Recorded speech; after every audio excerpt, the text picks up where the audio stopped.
Speaking of His Excellency, he recently let out a statement saying that he would fine $10 million if either Fury or Usyk pulled out of this fight. What do you think about Great. that? You know, I mean, May 18th is going to come around very quick with that cut.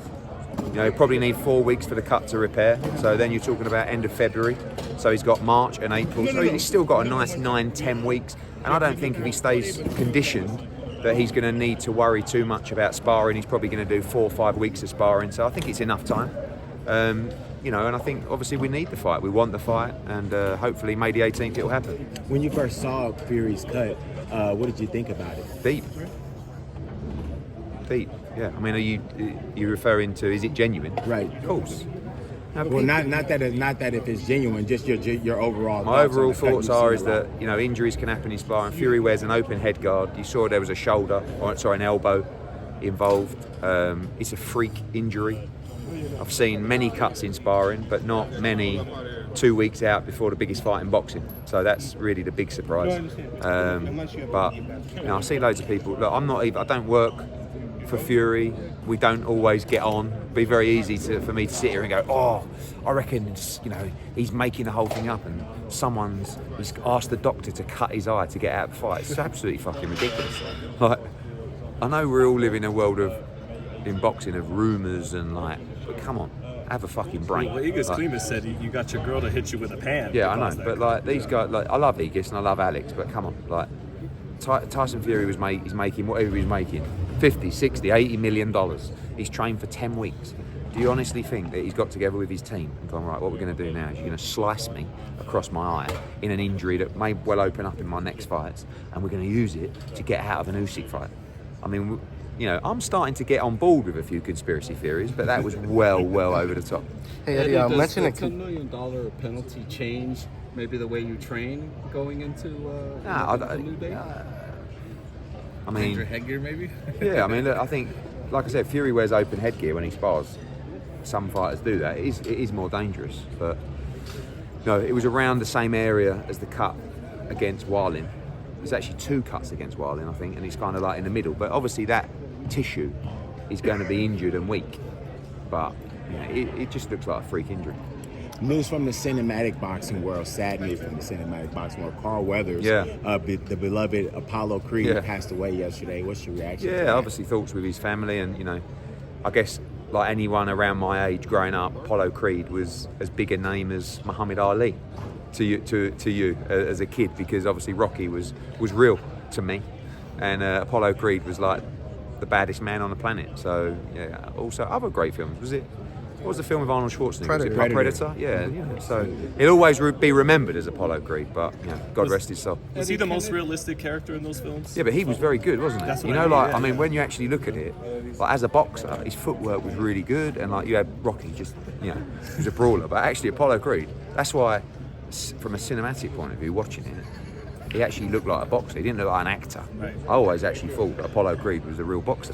So that's how good an actor he was. Hey, I talked to Kenneth Sims after the fight, and he said that he didn't see the power that he saw before with Conor Benn. He joked and said, it seems like he's missing the eggs. Just what are your? I'm sure maybe he's one of the only few people that says that. If you look at the knockouts that Conor Benn's had, it's really only the Chris Algieri one that's been like a devastating knockout. A lot of them have been accumulation of punches. There's no doubt he hits very hard. He hurt Dobson in the 12th round, but I think Dobson's got a good chin. I think, and also as well, he's fighting guys that are a lot bigger.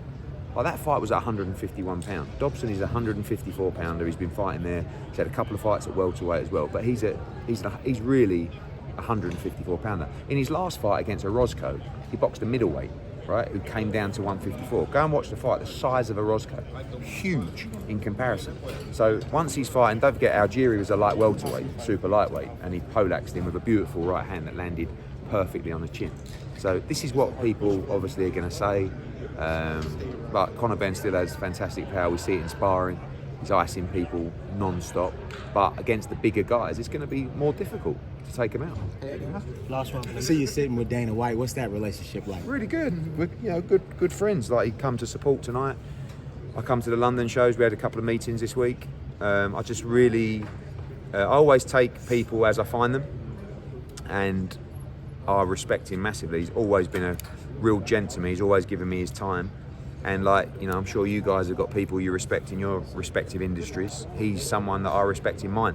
I think he's one of the best promoters of our generation. I think the UFC is a business that I look at and think I'd love Matchroom to be at those levels. So when I get a chance to spend time with him and learn and listen and take in the energy and experience, it's a blessing for me. Do you believe he's purchased Top Rank behind the scenes, no. as was rumored? No. If he did, would you love to do business with him? No. Yeah, I always do.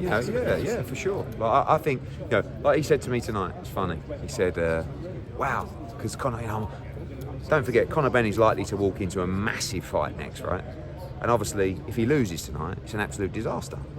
So I'm like, you know, and he says to me during the round, he says, "Wow," he says, "it's so different for you." He says, "You really need Conor Benn to win tonight, don't you?" And I'm like, "Fuck yeah!"